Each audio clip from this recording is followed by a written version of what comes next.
오늘 말씀 시편 82편 중에 특히 6절은 예수님께서 요한복음 10장 35절에서 인용하시며 유대인들에게 하나님의 말씀을 받은 사람들을 신이다 라고 하셨습니다.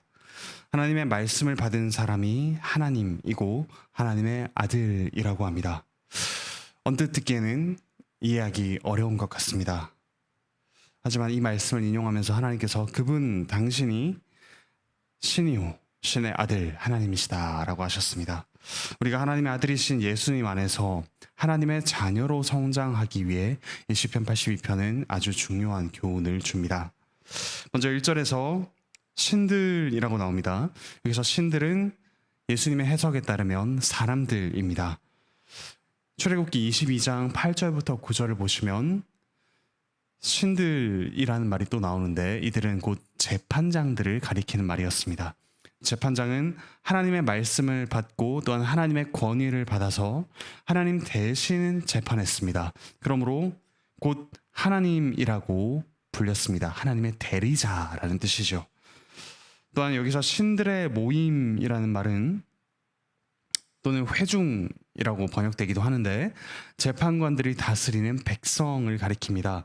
재판장과 백성 모두 하나님의 아들이자 동시에 하나님이라고 말할 수 있습니다. 하나님을 대리하며 또한 하나님을 따르는 자들이기 때문에 곧 하나님을 대표하는 신들이라고 불리기도 합니다. 그러나 2절부터 4절에서는 하나님을 대리하는 자들의 책임을 다하지 않는 모습을 책망합니다. 재판장들은 여호와의 백성을 판단하는 영광스러운 직분을 받아 신들이라고 불렸습니다. 그들은 사람의 외모, 귀천을 보지 않고 의롭게 재판하라는 명령을 받았습니다.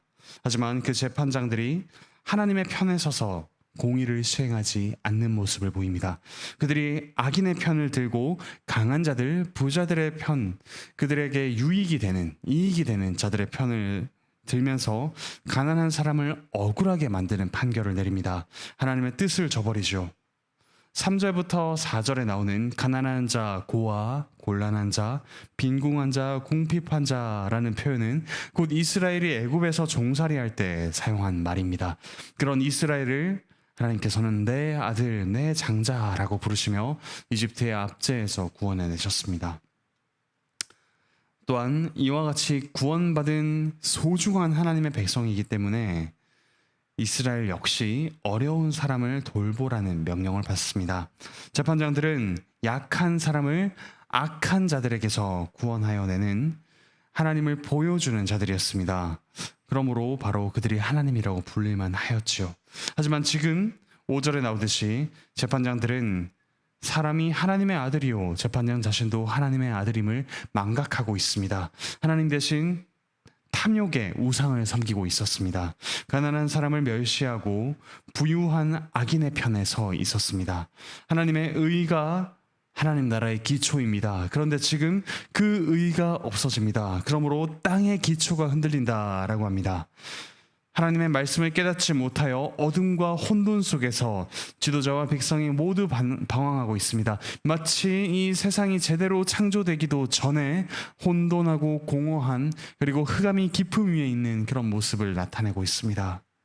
서로 이익이 충돌할 때 너무나도 쉽게 싸우지만 왜 그런 다툼이 생겼는지 또한 그것을 어떻게 해결해야 하는지 모릅니다. 온 세상이 하나님의 의를 떠날 때 어둡고 혼돈 가운데 살아갑니다.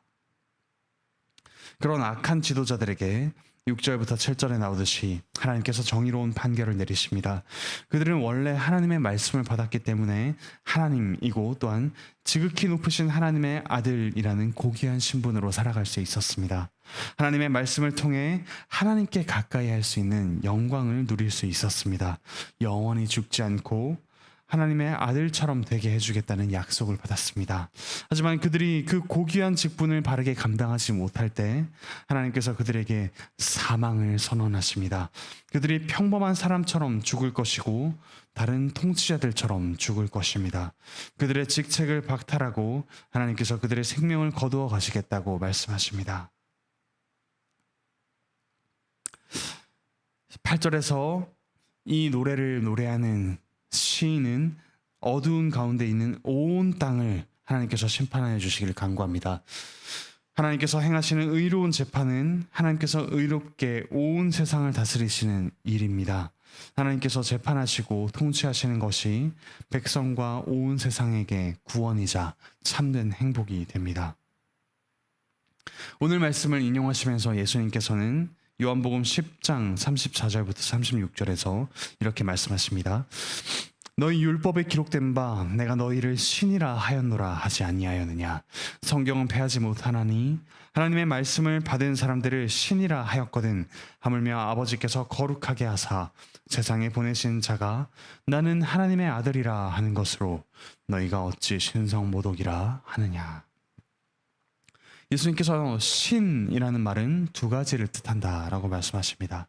첫 번째로 하나님의 말씀을 따라 재판하는 직분자와 하나님의 장자로서 그 민족의 사명을 감당하는 이스라엘이 곧 신이라 불립니다.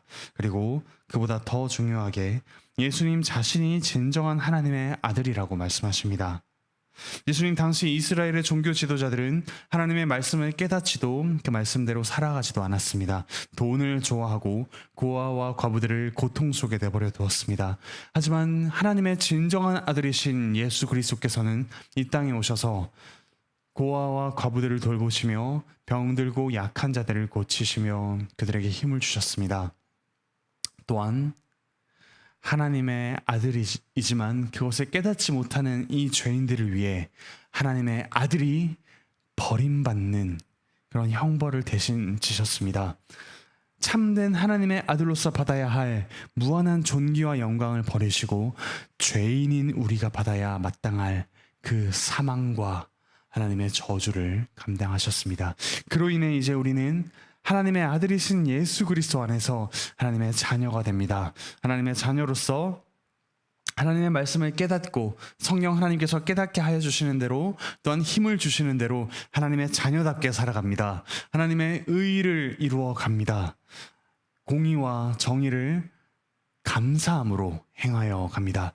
이 땅에서 자기 이익이 아니라 하나님의 의를 따라 살아갑니다. 그런 우리를 통하여 하나님 아버지의 선하심이 드러납니다. 하나님 아버지께서 영광을 받으십니다. 그와 같은 복된 삶이 우리 앞에 펼쳐져 있습니다. 사랑하는 형제자매 여러분, 이 땅에서 우리의 이익을 먼저 보지 않고 우리가 어떤 자들인지, 어떤 구원을 받았으며 우리를 통해 하나님께서 영광 받으심을 우리가 깨닫고 하나님께 영광 돌려드리는 삶을 살아갑시다. 그와 같이 살아갈 때 우리가 참된 하나님의 자녀로서 복을 누려갈 것입니다. 기도합시다. 하늘에 계신 우리 아버지 하나님, 하나님을 떠난 죄인들을 하나님의 아들께서 대신 그 죄의 형벌을 받으시고 구원하사 하나님의 자녀로 삼아주시니 감사드립니다. 저희가 하나님의 자녀라는 고귀한 신분을 받았고 또한 저희를 통하여 하나님이 어떠한 분이신지 드러나는 그 영광스러운 직분을 받았음을 기억하게 하여 주시옵소서. 가정과 직장과 학교에서 하나님의 선하심을 맛보며 하나님의 영광을 나타내는 자들 될 수 있도록 주께서 은혜 베풀어 주시옵소서. 몸과 마음의 아픔을 겪는 이들 주께서 회복시켜 주시옵소서. 감사드리며 예수 그리스도의 이름으로 기도합니다. 아멘.